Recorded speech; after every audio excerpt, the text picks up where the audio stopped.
আসসালামু আলাইকুম। আপনারা অনেকে জানেন বা যারা জানেন না তারা হয়তো বা এখন জানবেন বিষয়টা। সৌদি আরবে বেশ কয়েকটা কোম্পানি আছে যেগুলো আপনার দুধের ফার্ম থেকে দুধ তৈরি করে বাজারজাত করে এবং ওইগুলো কিন্তু বিভিন্ন নামে কোম্পানি খুলে রাখছে। তো বিভিন্ন কোম্পানি থেকে আমাদের এই খামারে গরু আসে। তো আজকে একটা কোম্পানি থেকে গরু আসছে এবং এক গাড়ি গরু আসছে এটা বিকালের দিকে। আর এই গরুটা আপনার দেখা যাচ্ছে 24 সালের যে শেষ যে লট সেটা কিন্তু মানে 24 সালে এই কোম্পানি থেকে গরু আর আসবে না। একদম গিয়ে আপনার 2025 সালে হয়তো বা আবার এই কোম্পানি থেকে গরুগুলো আসবে। তো দেখেন শেষমেশ যে গরুগুলো পাঠাইছে কি লো কোয়ালিটি গরু পাঠাইছে। আপনারা সম্পূর্ণ ভিডিওটি দেখলে বুঝতে পারবেন এবং দেখেন গাড়িতে আপনারা হয়তো বুঝতে পারছেন যে কি একটা অঘটন ঘটে গেছে।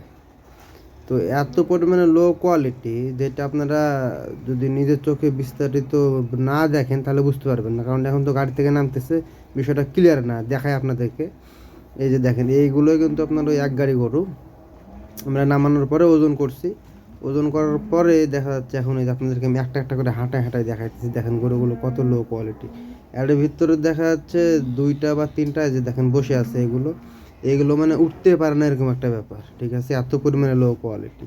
তো আমার এই গরুগুলো দেখে মাঝে মধ্যে সন্দেহ হয়। আপনারা অনেকে আমাকে কমেন্ট করেন যে ভাই গরুগুলো কোন দেশ থেকে আসে। আমি কিন্তু প্রতিনিয়ত বলি যে ভাই এসব গরু সৌদি আরবে প্রজনন করা হয় এবং উৎপাদন সৌদি আরবেই।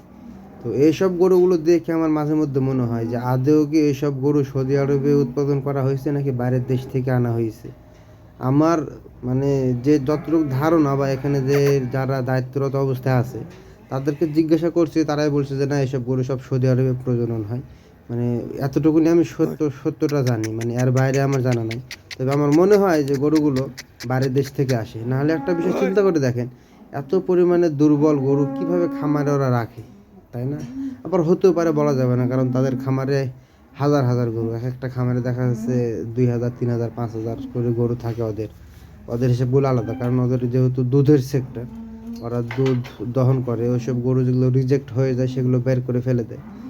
আর যেসব গাভী ওরা বের করে দেয় সেই সব গাভীগুলো কিন্তু আমাদের এখানে আসে মাংসের জন্য। তো দেখেন কত পরিমাণে লো কোয়ালিটি, একটা বিষয় চিন্তা করে দেখেন।